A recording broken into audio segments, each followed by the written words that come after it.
Hey hello everyone, this is Aqib और स्वागत है आपका Ram Swaroop memorial inter college के इस यूट्यूब चैनल पे।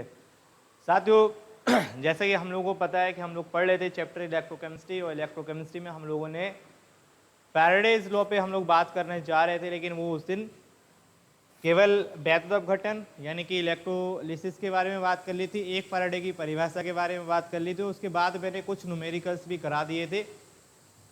लेक्चर जो अधूरा है वो फैराडे के नियम पर रह गया था, तो हम लोग आज वही फैराडेज लॉ पे बात करेंगे कि वैद्युत अपघटन पर आधारित फैराडे ने आखिर जो नियम दिए, जो रूल बताया, वो आखिर कैसे लेके चलने हैं और किस तरीके से हमारे पास वो दोनों नियम काम करते हैं।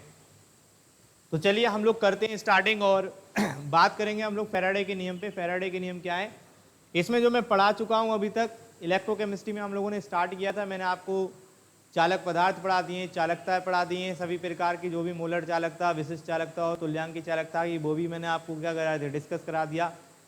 न्यूमेरिकल भी मैंने कहीं ना कहीं इसके करा दिए थे सभी। और अब जो हमारे पास आगे टॉपिक था वो इलेक्ट्रोलिसिस था। इलेक्ट्रोलिसिस के बारे में मैंने बताया था कि जब हम लोग इलेक्ट्रोलिसिस क्या होती है हमारे पास, तो इलेक्ट्रोलिसिस के बारे में मैंने बताया कि जब भी विद्युत के द्वारा यानी इलेक्ट्रिसिटी के द्वारा अपघटन होता है तो उसे हम लोग वैद्युत अपघटन यानी कि इलेक्ट्रोलिसिस कहते हैं। इलेक्ट्रोलिसिस में हम लोगों ने फिर इसके आगे बात की थी, तो इलेक्ट्रोलिसिस में एलिमेंट्री फॉर्म बनती है। एलिमेंट्री फॉर्म बनने के बाद इसकी क्रियाविधि हम लोगों ने की। क्रियाविधि यहाँ पर कैथोड पे और एनोड पे यहाँ पर क्या हो गई थी, रिएक्शन हुई थी। कैथोड पे ऑक्सीडेशन होता है, एनोड पे क्या होता है, रिडक्शन। और इसी ऑक्सीडेशन रिडक्शन के फलस्वरूप क्या होता है, हमेशा पदार्थ बन के आए थे। फिर हम लोगों ने एक फैराडे की परिभाषा पढ़ी थी, एक मूल इलेक्ट्रॉन पर उपस्थित आवेश को क्या कहते हैं, एक फैराडे कहते हैं। ये छोटा सा रिवीजन हो गया। रिवीजन के बाद हम लोग बात करते हैं अब फैराडे के नियम की। वैद्युत अपघटन को समझाने के लिए फैराडे ने दो नियम दिए।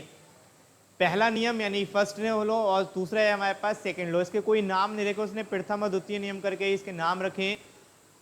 पिछली बार का अगर बोर्ड का पेपर देखो तो फैराडे के नियम से क्वेश्चन पूछा गया है कि फैराडे के नियम क्या होते हैं, इन्हें समझाइए। तो हम लोग आज बात करेंगे वही फैराडेज लॉ पे। तो सबसे पहले लिखेंगे कि वैद्युत अपघटन पर आधारित फैराडे ने दो नियम दिए जिसे फैराडे के नियम कहते हैं। सबसे पहला नियम है हमारे पास प्रथम नियम, और फिर इसके बाद हम लोग पढ़ेंगे कौन सा, द्वितीय नियम यानी कि सेकंड लॉ। तो प्रथम नियम हम लोग बात करने जब शुरू करेंगे तो प्रथम नियम क्या होता है, मैंने आपको समझाया कि वैद्युत अपघटन की क्रिया जो थी वो मैंने आपको कैसे बताई, इधर समझो एक बार। कि हमारे पास एक इलेक्ट्रोलाइटिक सॉल्यूशन था कुछ इस तरीके से। मैंने यहाँ पर एक इलेक्ट्रोलाइटिक सॉल्यूशन लिया जिसमें कोई भी इलेक्ट्रोलाइट यानी कि कोई भी आप वैद्युत अपघट्य इसमें मिला सकते हो। जैसे यहाँ पे मान लो मैंने NaCl को डिसॉल्व कर लिया, तो इसमें NaCl जो है हमारे पास वो डिसॉल्व हो गया।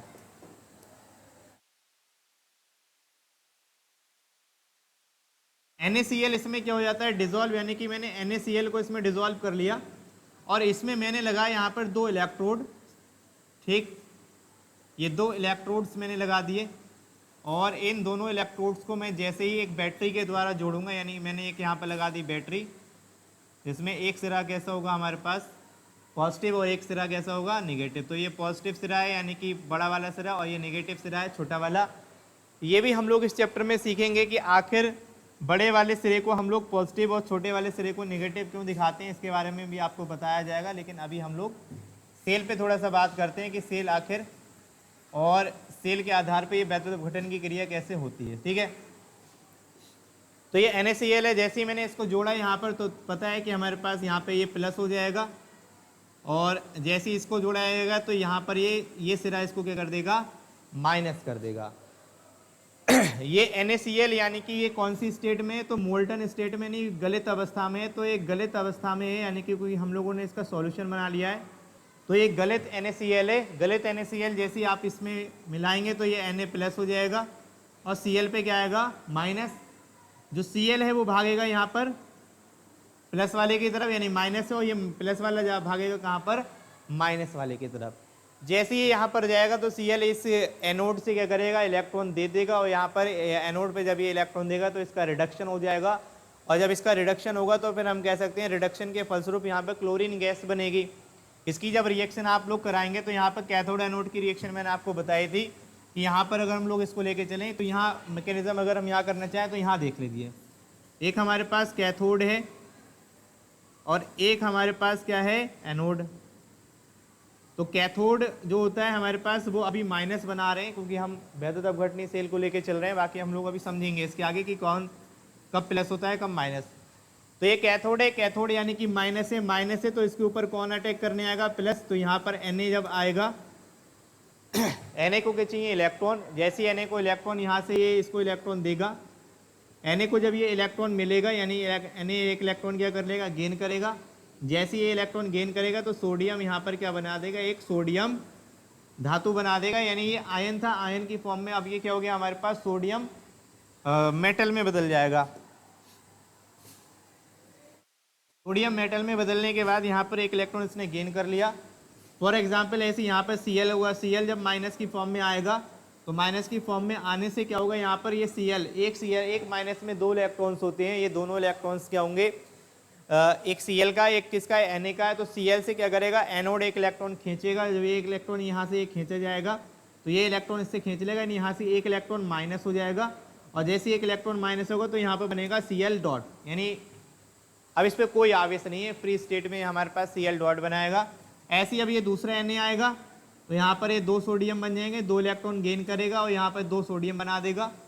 सेम ऐसे यहाँ पर दो Cl माइनस आएंगे तो यहाँ पर दो Cl बन जाएंगे और ये दोनों आपस में मिलके जो बनाएंगे वो क्या बनाएंगे, Cl2 गैस। यानी यहाँ पर जो निर्माण हो जाएगा वो Cl2 गैस का निर्माण हो जाएगा। इस तरीके से हमारे पास ये क्या बन जाएगा, प्रोडक्ट।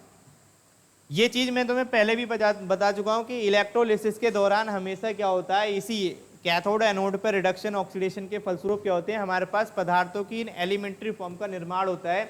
एलिमेंट्री फॉर्म क्या होती है, तात्विक रूप क्या होते हैं, जो नेचर में एग्जिस्ट करने वाले रूप हैं वही। तो सोडियम का एग्जिस्ट करने वाला रूप है सोडियम यानी कि Na, तो इसीलिए यहाँ पर Na प्लस से Na बन जाएगा। और क्लोरीन माइनस यानी Cl माइनस का जो हमारे पास जिसे क्लोराइड आयन कहते हैं, यहाँ पर Cl2 बन जाएगा। तो ये क्लोरीन गैस क्या है, इसकी एलिमेंट्री फॉर्म है।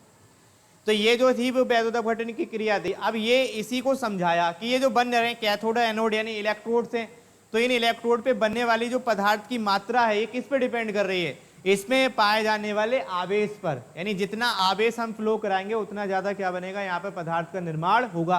तो देखो अगर एक माइनस है तो एक Na प्लस को न्यूट्रल करेगा, दो माइनस है तो दो को न्यूट्रल करेगा, तीन माइनस आएगा तो तीन को न्यूट्रल कर देगा, चार माइनस आएगा तो चार को न्यूट्रल कर देगा।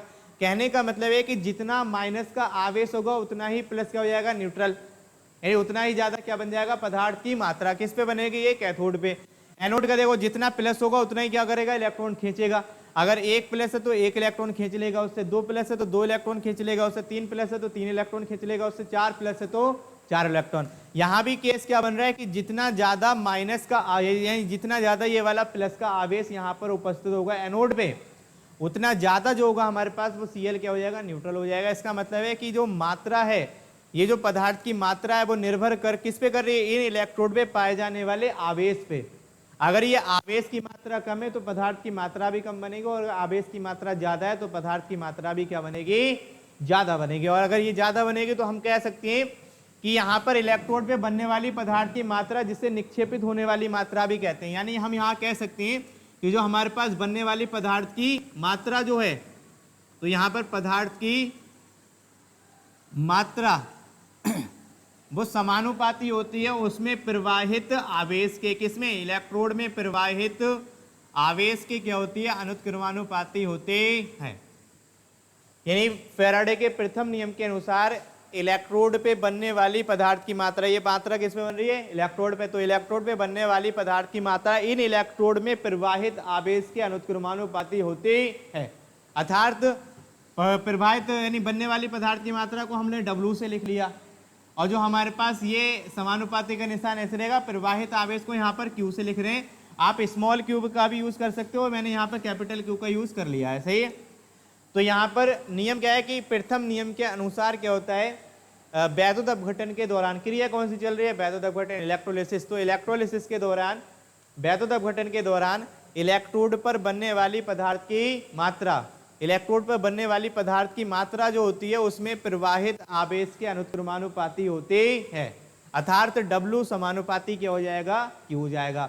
अब तुम्हें पता है कि जब जब समानुपाती का निशान हटाते हैं एक बराबर का निशान, एक नया कांस्टेंट आता है।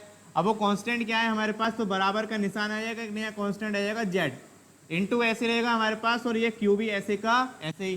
तो ये हमारे पास फॉर्मूला बन गया W बराबर Z इंटू Q। फॉर्मूला बने वो W बराबर जेड इंटू क्यू बन जाएगा। अब यहां से हम एक चीज जानते हैं कि वी नो डेट हम जानते हैं, क्या जानते हैं, Q बराबर जो फॉर्मूला होता है I इंटू टी होता है, क्योंकि आपने पढ़ा है I बराबर Q अपॉन टी पढ़ा है, और I बराबर Q अपॉन टी से जो हमारे पास है वो क्या बन जाएगा, Q बराबर आई टी। तो यहाँ पर Q बराबर आई टी एक फॉर्मूला बनेगा। अगर ये Q बराबर आई टी यहाँ पर फॉर्मूला रख देते हैं तो इसे मान लो ये समीकरण 1 है, यानी इक्वेशन फर्स्ट है ये, तो आगे यहाँ से लिखेंगे कि पुटिंग इन इक्वेशन फर्स्ट, यानी समीकरण 1 में रखा तो पुटिंग इन फर्स्ट। अगर इसे फर्स्ट में रखे तो यहाँ फर्स्ट में रखेंगे तो फॉर्मूला हो जाएगा W बराबर जेड इंटू आई इंटू टी। तो फॉर्मूला हमारे पास बन जाएगा क्या, W बराबर जेड इंटू आई टी। क्या बन जाएगा, W बराबर जेड इंटू आई टी। तो यहाँ पर क्या आ जाएगा हमारे पास ये। अब ये जेड का मान कैसे निकालते हैं इसको समझना थोड़ा सा। जेड का मान अगर निकालने की बात करें, जहां जेड क्या है इसके बारे में थोड़ा सा बता दो, कि जहां जेड एक नियतांक है, एक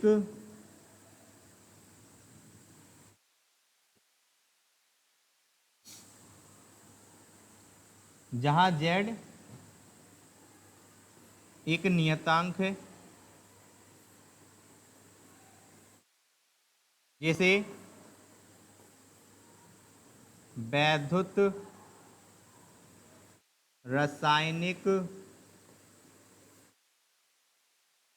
तुल्यांक कहते हैं, जिसे वैद्युत रासायनिक तुल्यांक कहते हैं।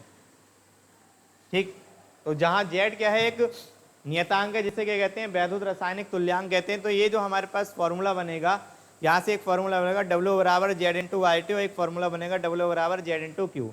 तो ये हमारे पास पहला नियम हो गया। इसके अकॉर्डिंग क्या बताएंगे कि वैद्युत अपघटन पर आधारित फैराडे ने 2 नियम दिए, इसे क्या कहते हैं हम लोग, फैराडे के नियम कहते हैं। फैराडे के नियम के अनुसार 2 नियम है हमारे पास। प्रथम नियम बताएंगे, प्रथम नियम के अनुसार इलेक्ट्रोलिसिस के दौरान, यानी वैद्युत अपघटन के दौरान इलेक्ट्रोड पे बनने वाली पदार्थ की मात्रा उसमें प्रवाहित, उस इलेक्ट्रोड में प्रवाहित आवेश के अनुक्रमानुपाती होती है, अर्थात पदार्थ की मात्रा समानुपाती होगी प्रवाहित आवेश के। W समानुपाती होगा, क्योंकि बनने वाली पदार्थ की मात्रा को W से लिख लिया, आवेश को हम लोग Q से लिख दिया, W समानुपाती Q हो जाएगा। तो W बराबर जेड इंटू क्यू हो जाएगा। Q बराबर आई टी लगा देंगे तो फॉर्मूला बनेगा W बराबर जेड इंटू आई टी। अब न्यूमेरिकली जब हम लोग यूज करते हैं इस फॉर्मूले में तो जेड का मान भी लगाना पड़ता है।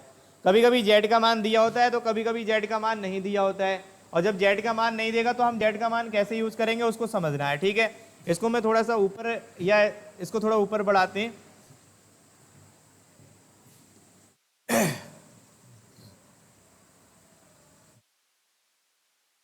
देखो यहां पर क्या है, जो हमारे पास ये जेड है, यानी जेड का मान जो होता है, जेड बराबर अगर हम इसकी बात करेंगे तो जेड का मान जो होता है, जेड बराबर जो होता है हमारे पास वो होता है तुल्यांकी भार, तुल्यांकी भार, और बट्टे में क्या हो जाएगा हमारे पास एन फैक्टर। तो जेड जो जेड होता है हमारे पास वो क्या होता है तुल्यांकी भार, और बटे में क्या होता है एन फैक्टर। तो जेड का मान अगर हम लोग लगाएंगे तो तुल्यांकी भार को हमने लिख लिया किससे, एम से, और जो एन फैक्टर है, अब ये तुल्यांकी भार जो हमारे पास निकल के आता है सिंपल वे में, इसको भी समझना है ध्यान से।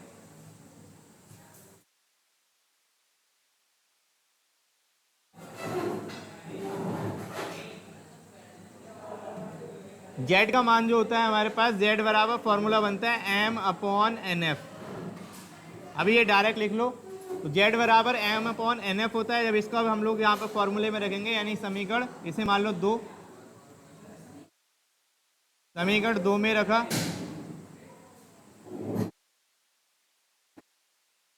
फॉर्मूला बनेगा W बराबर जेड हो जाएगा हमारे पास M upon N F into I T. Formula बन जाएगा जेड बराबर M upon N F into I T हो जाएगा। तो एक फॉर्मूला हमारे पास बन जाएगा कुछ इस तरीके से।